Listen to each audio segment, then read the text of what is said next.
You're probably aware the digital phone switchover is set to conclude by December 2025. But what's the impact on the safety of your telecare services right now? The 2025 deadline is somewhat misleading. In reality, many areas are already on the digital network. For the telecare industry, this creates a unique challenge, as analog devices struggle to traverse the digital networks. As a result, there's been a significant rise in first-time call failures when a telecare alarm call takes multiple attempts to connect or fails completely. First-time call failures across the UK currently stand between 11 to 30%. That's hundreds of thousands of emergency alarm calls with delayed responses, putting people at risk. Some digital monitoring platforms can see this failure rate by knowing a call has been raised but failed, whereas some analog platforms are not aware of a failed call. These failures usually occur in two ways and are caused by analog and digital compatibility issues. Analog alarms send audible tones through the phone line much like a fax machine. If you were to pick up the phone to a device, you'd be able to hear these tones, which are distinct in their pitch and timing. The equipment at the monitoring centre deciphers these tones to get information about the call and the device.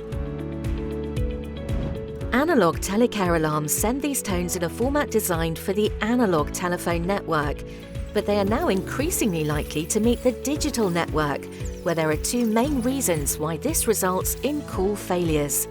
The first problem happens because the timings between the tones gets altered in the conversion to digital.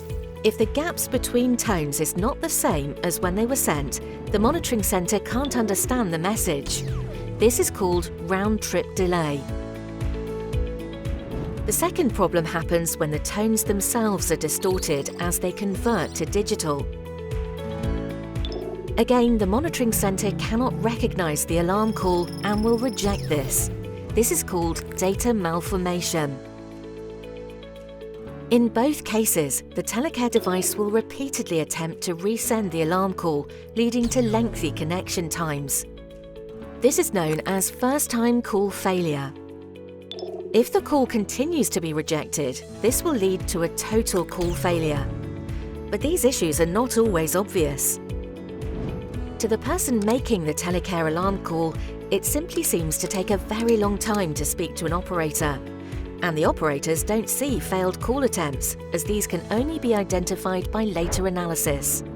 This means you may not be aware of the scale of the problem, and unfortunately, it's only going to get worse, particularly as ISDN is withdrawn and replaced with purely digital services.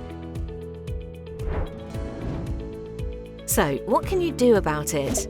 The first step is to understand your current position.